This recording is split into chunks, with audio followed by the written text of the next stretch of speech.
நேயர்கள் அனைவருக்கும் என்னுடைய முதற்கண் வணக்கங்கள். இன்றைக்கி நம்ம குரு வக்ர நிவர்த்தி பலன்கள் எப்படி இருக்கும் அப்படின்னு பார்க்கலாம். அதாவது அக்டோபர் மாதம் 9ஆம் தேதி 2024 முதல் பிப்ரவரி மாதம் 4ஆம் தேதி 2025 வரை குரு பகவான் பின்னோக்கி நகருகின்ற ஒரு தன்மையில் இருக்கிறார். பொதுவாக ராகு கேதுவை தவிர மற்ற கிரகங்கள் எல்லோருமே நேர்கதியில் செல்லுகின்ற ஒரு தன்மையில் தான் இருப்பார்கள். அவர்கள் வக்ர கதியில் சஞ்சாரம் செய்யும் போது அதற்குரிய பலன்கள் சற்று மாறுபட்டதாக இருக்கும். அந்த குரு வக்ர பலன்களில் நம்ம பார்த்துட்டோம். இப்போ அந்த குரு வக்ர நிவர்த்தி அடைய போகிறார் பிப்ரவரி மாதம் 4ஆம் தேதி 2025. சுமார் 120 நாட்கள் இந்த வக்ர கதியில் குரு பகவான் சஞ்சாரம் செய்தார். இந்த வக்ர நிவர்த்திக்கு பிறகு மே மாதம் 14ஆம் தேதி குரு பகவான் நேர்கதியில், அதாவது ரிஷப ராசியிலேருந்து மிதுன ராசிக்கு பயிற்சியாகிறார். அங்கே ஒரு 6 மாதம். அந்த 6 மாதத்துக்கு அப்புறம் குரு பகவான் அதிசாரமாக மிதுன ராசியிலேருந்து கடக ராசிக்கு போகிறார். அக்டோபர் மாதம் 18ஆம் தேதி அன்று அதிசாரமாக கடக ராசியில் போய் கொஞ்சம் 2 மாதம் சஞ்சாரம் செய்ய இருக்கின்றார். இந்த குருவினுடைய மாற்றங்கள் எப்படி இருக்கும்?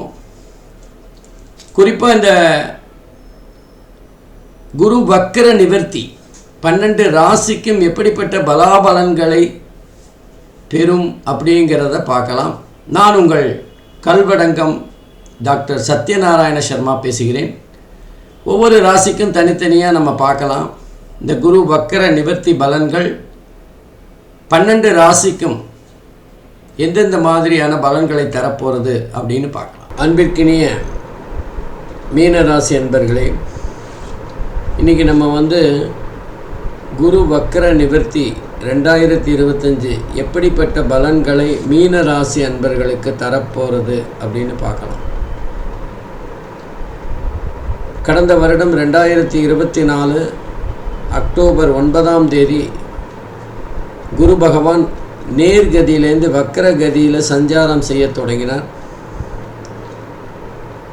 2025 பிப்ரவரி 4ஆம் தேதி வரைக்கும் 120 நாட்கள் வக்ர கதியில் சஞ்சாரம் செய்து பலன்களை தந்தார். பொதுவாக வக்ர கதியில் சஞ்சாரம் செய்யும்போது எல்லா கிரகத்துடைய பலாபலன்களில் ஒரு மாறுபாடு இருக்கும். நல்லது செஞ்சவங்க கொஞ்சம் பாதகத்தை செய்வார்கள், பாதகம் செய்கின்றவர்கள் நல்லது செய்கின்ற ஒரு சூழ்நிலை இருக்கும். அந்த வகையில் பார்த்தீங்கன்னா மீன ராசிக்கு குரு பகவான் 3ஆவது வீட்டில் சஞ்சாரம் செய்கிறார். 3ஆவது வீடு குரு பகவானை பொறுத்தவரை சற்று சுமாரான பலன்கள் அப்படின்னு தான் சொல்லணும். அவர்களுடைய இன்பங்கள் குறைகின்ற ஒரு சூழ்நிலையை காட்டும். அதே நேரத்தில் மீனராசி அன்பர்களை பொறுத்தவரை சற்று நகைச்சுவையாக பேசக்கூடியவர்கள், தங்களுடைய கஷ்டங்களை தங்களுடைய மனதிற்குள்ளாகவே புதைத்து கொள்ளுகின்றவர்கள். வெளியில் அவ்வளவு எளிதாக தங்களோட கஷ்டங்கள்லாம் சொல்லிட மாட்டாங்க. அவங்க ஏதோ சிரித்து பேசுகிறாங்களே, அவங்களுக்கு எந்த விதமான கஷ்டமும் இல்லை அப்படின்னு நினச்சிடாதீங்க.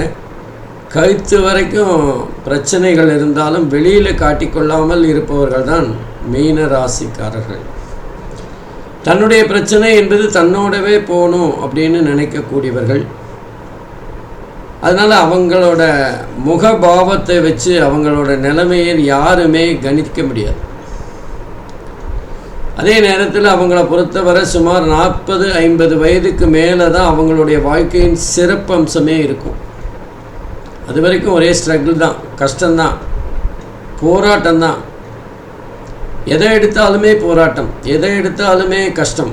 அது குறிப்பாக வேலை விஷயம், தொழில் விஷயம் எல்லாமே அவங்களுக்கு பிரச்சனைகளாக இருக்கும். முட்டி மோதி ஒவ்வொரு நாளும் கஷ்டப்பட்டு முன்னேறி இருப்பார்கள். 40 வயசுக்கு மேலே அவங்க பட்ட அவ்வளவு கஷ்டத்துக்கும் விமோசனமாக சந்தோஷமான வாழ்க்கை அமையும். பொதுவாக அவங்கள பொறுத்தவரை வாழ்க்கை துணை என்பது அவர்களுடைய பல விதங்களில் முன்னேற்றத்திற்கு பயன்படுகின்ற ஒருவராகத்தான் இருப்பார். அதே நேரத்தில் அவங்க பார்த்திங்கன்னா அவங்களோட நாக்கை கட்டுப்படுத்துறது அப்படிங்கிறது மீனராசி அன்பர்களை பொறுத்தவரை கொஞ்சம் கஷ்டம். ஆசைப்பட்டதை சாப்பிடணும் அப்படிங்கிற எண்ணம் இருக்கும். பொதுவாக உடல் சம்மந்தப்பட்ட விஷயங்கள், உடல் ஆரோக்கியம் சம்மந்தப்பட்ட விஷயங்களை அவ்வளோவா அவங்க கேர் பண்ண மாட்டாங்க, அலட்சியமாக தான் இருப்பாங்க. ஆனாலும் அவங்களுடைய வலிமை, அவங்களுடைய செயல்திறன், அவங்களுடைய முயற்சி, அவங்களுடைய கடுமையான உழைப்பு இதெல்லாம் அவங்கள எங்கேயுமே தூக்கி கொண்டு போயிடும். அவங்க உடல் ஆரோக்கியத்திற்கு அவங்களுடைய கடுமையான உழைப்பு தான் மிகப்பெரிய காரணம். சோம்பேறித்தனமாக எப்பவுமே இருக்க மாட்டாங்க.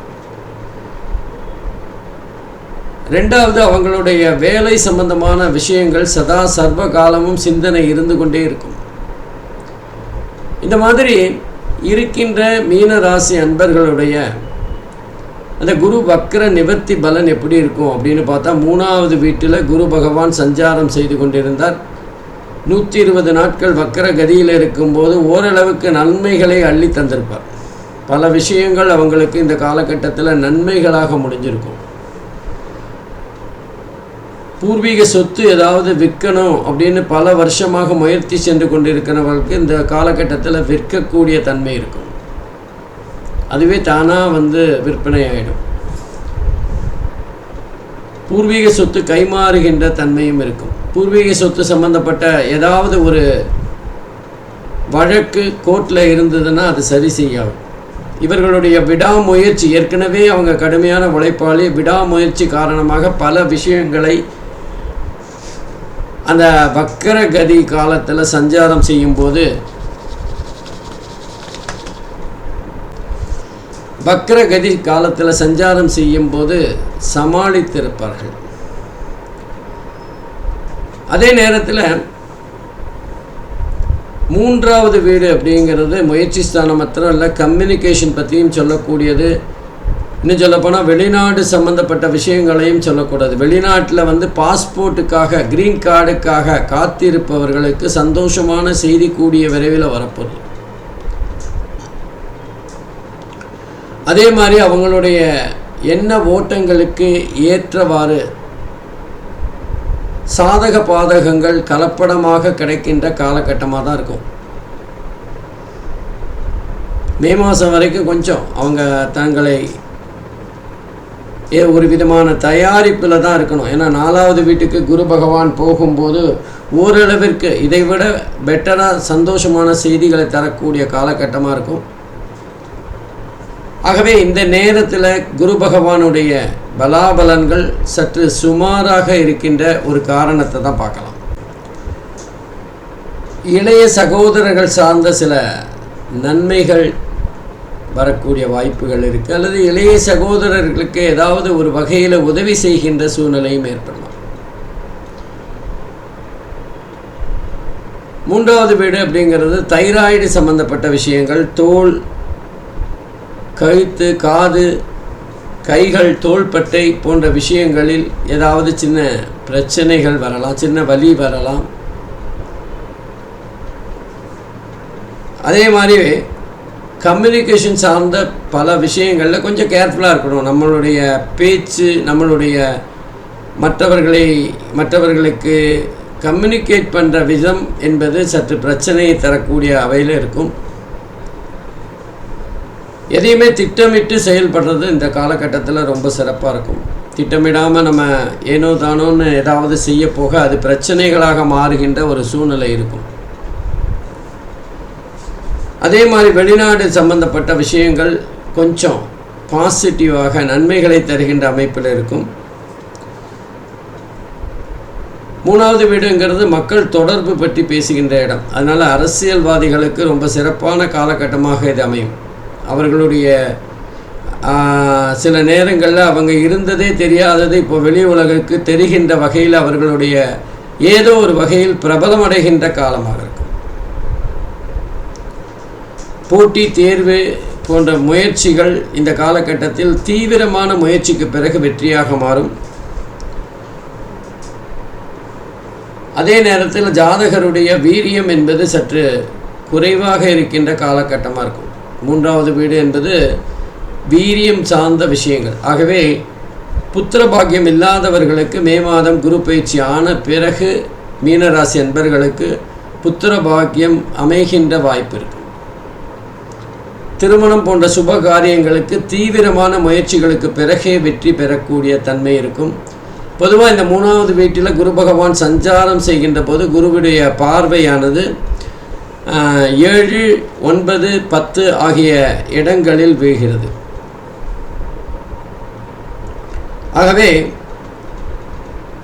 குரு பகவான் இந்த காலகட்டத்தில் 7, 9, 10, 7, 9, 11 ஆகிய இடங்கள் சார்ந்த பலாபலன்களை சற்று அதிகமாக பெறுவார்கள். 7ங்கிறது குடும்பஸ்தானம், கணவன் மனைவி நண்பர்கள் பற்றி சொல்லுகின்ற இடம், தொழிலில் கூட்டாளிகள் பற்றி சொல்லுகின்ற இடம்.